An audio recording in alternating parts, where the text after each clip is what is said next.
नमस्कार. कीर्ती वाइब्समध्ये तुम्हा सर्वांचं खूप खूप मनापासून स्वागत आहे. आज आपण घरगुती पद्धतीने पावभाजी कसं बनवायची ते बघतोय.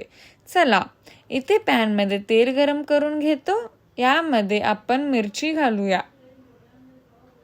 आता यामध्ये आपण बारीक चिरलेले कांदा घालूया आणि यामध्ये आपण आला लसूण पेस्ट घालूया. आता यामध्ये बारीक चिरलेले टोमॅटो घालायचं. जवळपास मी 7 ते 8 मिनिट परतून घेतलोय. मग झाकण लावून 2 मिनिट शिजवून घेऊया.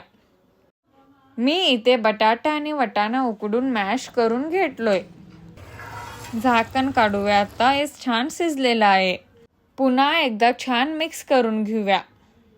यामध्ये 1 चम्मच मिरची पावडर आणि चवीनुसार मीठ घालूया आणि मोठा चमचा पावभाजी मसाला आणि 1 चमचा गरम मसाला घालूया आणि पुन्हा चांगलं मिक्स करून घेऊया. आता यामध्ये उकडून घेतलेले बटाटा आणि वाटाणा यात घालूया. मग चांगलं मिक्स करून घेऊया. बटाटी आणि वाटाणे आहे ना चांगलं मिक्स करून मॅश करून घेऊया. कन्सिस्टन्सी ॲडजस्ट करायसाठी म्हणून पाणी घालतोय.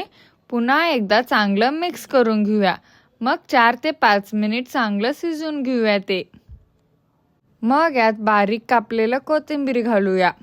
आपलं घरगुती पद्धतीचे पावभाजी रेडी आहे. तुम्हाला रेसिपी आवडली असेल तर व्हिडिओला लाईक आणि शेअर करा.